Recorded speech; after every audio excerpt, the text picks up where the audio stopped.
ఇంత ధన్యత పోయేదిగా, పోయిద్దా పదా? ఎన్ని జన్మలు ఎత్తితే రావాలి? ఎన్నో జన్మలు లేవు, ఉన్నది ఒకటే జన్మ. మరి ఇంత ధన్యత. పిలిచినప్పుడు లోబడితే, చెయ్యిరా అన్నప్పుడు దేవుని సేవకు వస్తే చెయ్యి పట్టుకొని నడిపించుకుంటాడు. ఆయన వైపు చూస్తే అడుగులు వేస్తే ఆయనే చూసుకుంటాడు. దేవుడు అంతేనండి. నువ్వు వెళ్ళు అంటాడు. ఫస్ట్ మాటకు లోబడితే తర్వాత మాట చెబుతాడు. దానికి లోబడితే మూడో మాట చెబుతాడు. దానికి లోబడితే నాలుగో మాట చెప్తాడు. నువ్వు వెళ్ళు అంటాడు అంతే. అడ్డ ప్రశ్నలు వేయకూడదు. ఎందుకు? ఏడదాకేంది ఆయన ఇప్పుడు ఎందుకు? సరే కానీ అసలు నన్ను ఎందుకు అమ్మంటున్నావు? ఇట్లాంటి మాటలు అబ్రహాం అంటే ఈరోజు విశ్వాసులకు తండ్రి అయ్యేవాడు కాదు. అవునా? చల్ నువ్వు నడు అంటే, అబ్రహాము విశ్వాసముతో స్వదేశం విడిచెను, పునాదులు గల పట్టణముకై వేచి జీవించెను.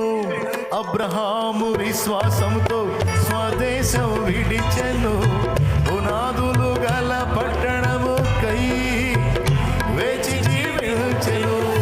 అబ్రహాముకు చాలిన దేవుడు నీవేనయ్యా, అబ్రహాముకు చాలిన దేవుడు నీవేనయ్యా.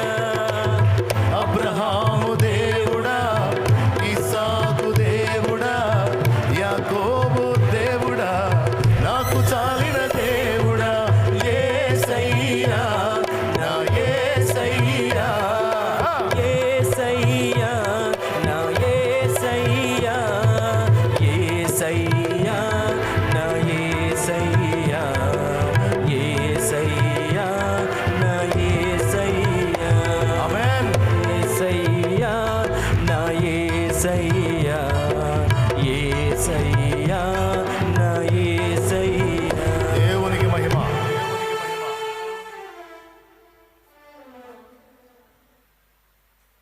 కదులు అంటే కదిలాడు అంతే.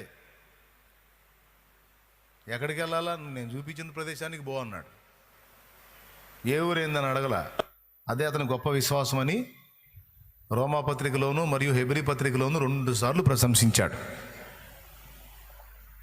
నువ్వు రా అంటాడు. సరే నేను పని చేసుకుంటా ప్రభా. చేసుకుంటానేదా, నా పని చేయి. నిన్ను దేవుడు తన పనికి స్పష్టంగా పిలిచి నిన్ను దర్శించి ఆ తలాంతులు ఇచ్చి ఆ భారం ఇచ్చి కదిలిస్తే నువ్వు రావటం మానొద్దు. నువ్వు కదలాల్సిందే, అడుగు ముందుకేయాల్సిందే. నువ్వు దాన్ని నాంచావా, వాయిదాలు వేసావా, ఇబ్బంది పడతావు.